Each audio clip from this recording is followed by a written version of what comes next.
As a friend, I have the sad responsibility to report to his friends, wherever they may be who have not heard yet, the sad death of Michael Paul Hart.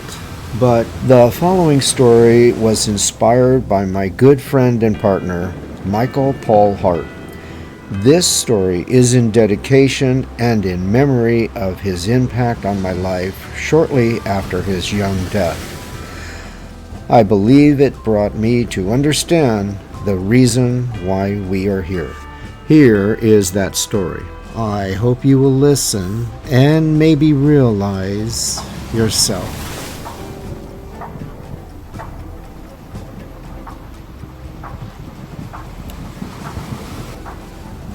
It was one of the first weeks of summer.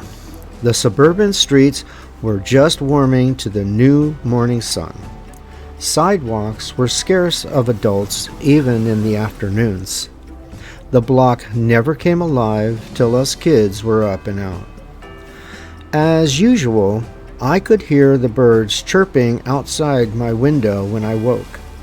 That meant my friends on the block might still be asleep.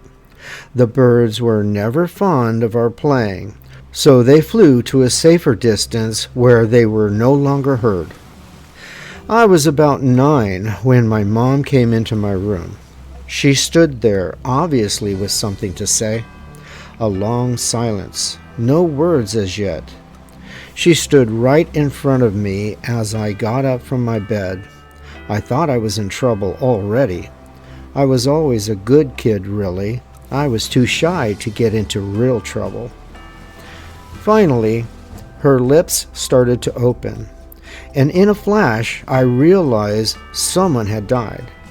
You see, my mother had given me that same look when she told me the news of my grandfather's death just years before. "Your friend Brian died during the night, and I'm so sorry," she said kindly. My mind suddenly flashed back to my grandfather who died in his sleep. Till then, his was the only death I ever knew. Funny how people use the term died in their sleep, as if dying in your sleep is swift and calm. I often wondered, did they wake up thrashing about in immense pain?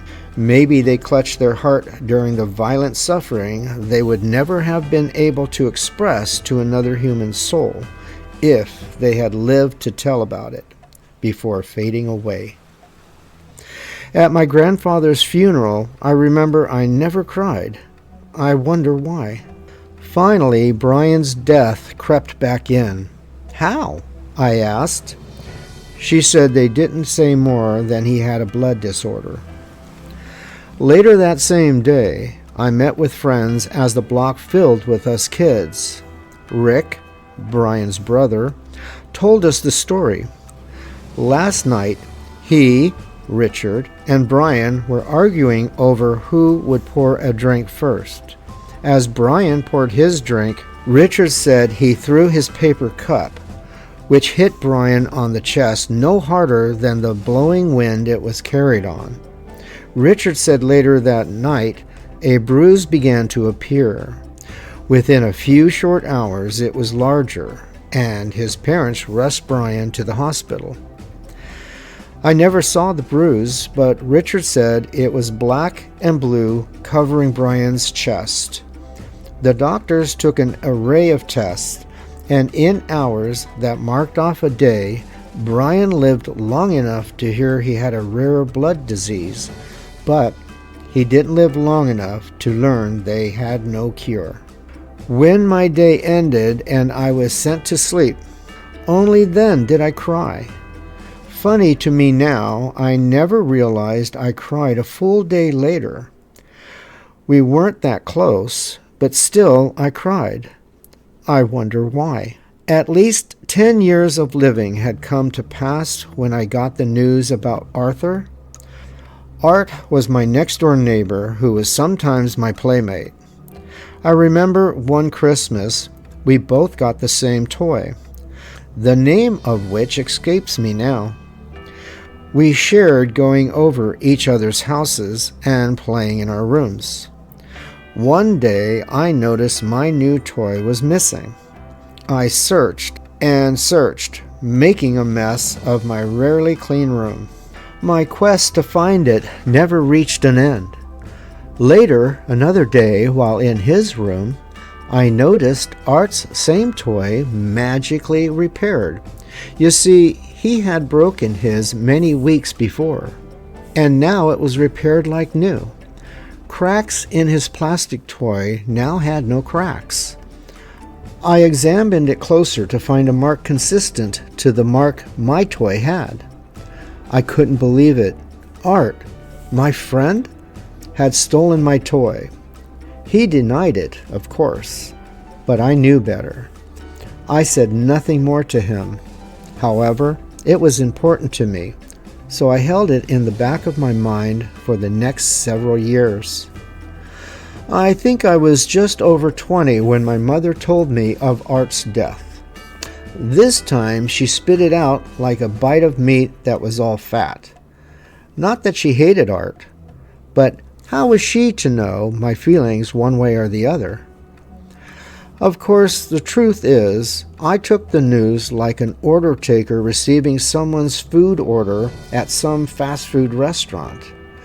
Not that I hated Art, but after all, I had not seen him after moving off the block many years ago. I asked her, what happened to him? She explained that he went into the hospital for a minor fracture a week earlier of his death. During the stay, they discovered he was diabetic, but it was too late to do anything, and he died. Strangely, while she spoke of him, all I was thinking about was how he stole my toy and wouldn't admit to it. Oh, I was over the toy, but my mind took me back like a time machine, reminding me when having my toy back was so important to me, I could have raised a fist. Being reminded, I discovered not only did I forget this once important event, but also I couldn't care less about it now. A suggestive feeling webbed over my mind. It was a need to forgive him, and with a quick thought, I did. Funny, I had not thought about the toy till my mother told me about Art's death. I wonder why. Entering my early 30s, I was still setting my sights on a good-paying job to fill my every need. My sights were set on earning good money and having a well-furnished place and an entertaining life. The weeks I'd hope to be under a beach-like sun, thanks to a beautiful new car I'd equipped with this slick lighted stereo to get me there. But I was a quiet sort, shy even. I'd say I was a people watcher, but I think it was an excuse I used to get out of talking with people. Now in my mid-30s, I finally grew out of my shyness. I would just say something, anything, and waited for a person's reaction. Little by little, I was like a kid poking at a sea urchin to see how it moves. Once out of my shyness, I made a lot of friends, met some really interesting people. But I also learned friends sometimes come into your life and leave just as fast.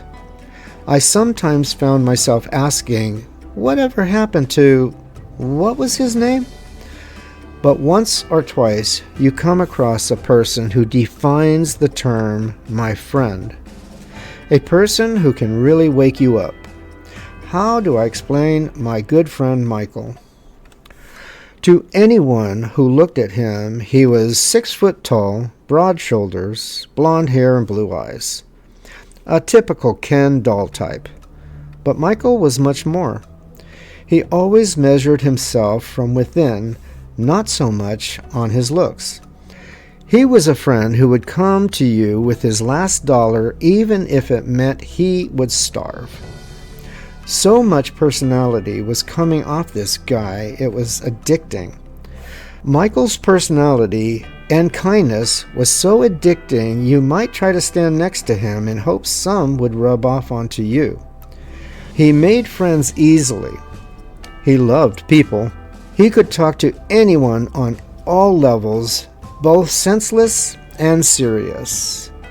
He could say the silliest thing to make you laugh, or he might play a practical joke on you. And though it would not have been his intention, if you got hurt, he would laugh. And in your pain, you'd laugh right with him. He worked in customer service and knew just what to say. He was smooth with mouth. Mike could change a raging, hair-tearing, dissatisfied customer and get them to treat him like a grandparent treats their grandson. I knew Michael for almost 10 years. He often talked about the deep subject of death and dying. Life. What do you think it's all about? Where do we go from here? He'd ask. He once told me if he dies, he would try to communicate with me. I just laughed. April 17th, 1993, 5 months after his 28th birthday, his many friends and I buried him. He was diagnosed with brain cancer on Monday. By the third Friday, he was dead.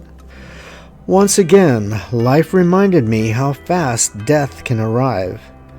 On the mound where his body lay, his friends and I stayed to talk. Life, what is it all about? A question that in a crowd always went unanswered and unargued. Many years went by, and only 2 of us seemed to be the only ones who still talk about Michael and the good times. I was lying across the floor, and a friend was across from me on the couch. We had just finished a long talk. The music was still playing softly. The room got incredibly still from our silence, when suddenly something like a locomotive sped past between us both. Invisible, yet it was there. The connecting cars blurred as they passed, and suddenly, rising from this blur like a phoenix, but with angel wings, it reached out to both of us and touched each of our foreheads. And for a moment, I felt 2 other beings. The angel wings quickly folded back into the shape of the locomotive, and the last cars blurred and were gone. I was so mesmerized, I forgot I was not alone. I wasn't about to tell my friend what I saw. No way. Just then, my friend said, "Did you see that?" I said, "Did you see it too?" Not a drink or a drug in the house. We saw this together. We both felt the same feeling of that touch. Though I knew what had taken place did in fact take place, I still needed to bear witness. I told her I would show her where it came into the room and asked that she tell me where she saw it leave. Our stories matched. We saw this, and for the first time I didn't wonder why. I knew why. Friends, life, and the time it takes to think and digest them all. There becomes one thing in life, which is what life is all about. Years ago, I would nod my head side to side with the rest of them when they asked, "Life, what is it about?" A question that in a crowd always went unanswered and unargued. Today, for me, brings gleam to my inner self, deep to my soul. A well-being to know that answer now lives within. For it comes not with a word, but with a lifetime lived. I would be timid to try and answer this to anyone still asking, for it truly is something you have to learn on your journey. I guess this explains why God gives us choice, to find what we can by living and learning, not from a word, but from living and experiencing the heartaches and the great times. The body may not be able to travel in time, but the mind is truly a time machine when it is triggered. Remembering what was and coming back to what is again. At birth, we are the runners at the starting of a race, standing with the others at the starting line, wondering who will win the race when it is over. Do the most toys win? My past was filled with my needs to make good money and having a well-furnished life, but having a car equipped with a slick-lighted radio was one example. I thought I was filling my every need, but I was filling my every greed. I was working harder going from job to job instead of the same hard work of staying in school and gaining the rewards of school to build a career. It never occurred to me that I was more driven by greed than being happy for what I had. When I was 9, the friends I was huddled with, whose lives or deaths gave me a glimpse of what to expect. Dear Brian. The enemies I'd raise a fist to, only later to forget why I wanted to, or that I ever did. Dear Arthur. The family of people raising me to the best of their abilities, whether they were given that ability or not, for they were only people learning too. How one grows from that and takes responsibility for their self and their losses discovered along the way. For if I have learned to say, they didn't raise me right, it's at that moment I should have known it's up to me to raise myself right. As when I was a child, averting my parents' orders. Go brush your teeth, they'd say. I found a hiding place within my room. Go do your homework. Since they never checked, I never had to really do it, and they never knew I hadn't. I was so clever, but I am no longer a child.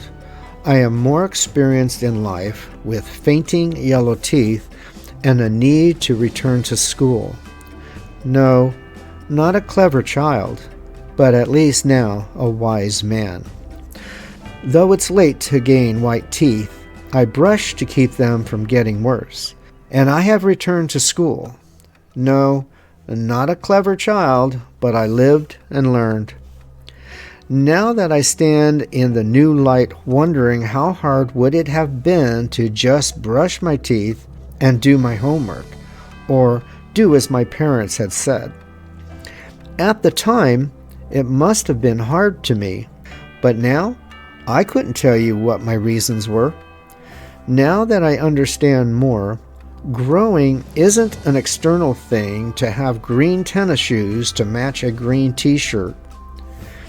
If we grow in this life, here, now, maybe it makes sense to believe we grow in another level of life through death. Perhaps a second but last chance to get it or understand it. After the pause that refreshes, today's empty can of Coke may be tomorrow's car engine. The body is recyclable. It is the soul that holds the guarantee. In a verse I once heard, "Be here now, remember now. Be here now, as it's not like it was before. The past was." I was always growing up even when I thought I wasn't. I took something with me in friends that I knew, although it sometimes meant their death to remind me what it was. The good times, or the heartaches, or any time I didn't do as I was told by my parents. I later learned the consequences. Because of Michael, or because of his death, I don't think I would have come to realize these things that life is all about. The excessive material toys mean something to us today, but tomorrow we will wonder what was so important about them. At birth, we are raised on needs, but just how material do we let our needs grow? From the beginning, our growth has always been within. Part of living is what of dying. Life is for learning, death is our destiny, and death is another way of life. If my life was a painting, when my painting is finished, I will stand back to see if it makes me proud. Would I want to change, add, or remove something? How are the brush strokes? And did they go in the correct direction? Do the colors blend well? Because if they don't, I'd better fix them now while I'm alive. If I died before I fix them, then this is the picture I will leave others with. My soul is like that painting. After I die, I will stand back and ask myself, will there be things important that are not important now? Will I be wondering how hard it would have been to change those few things? In my death, can I say to myself, am I proud of my life? And isn't that what life is all about? Life is the art of dying.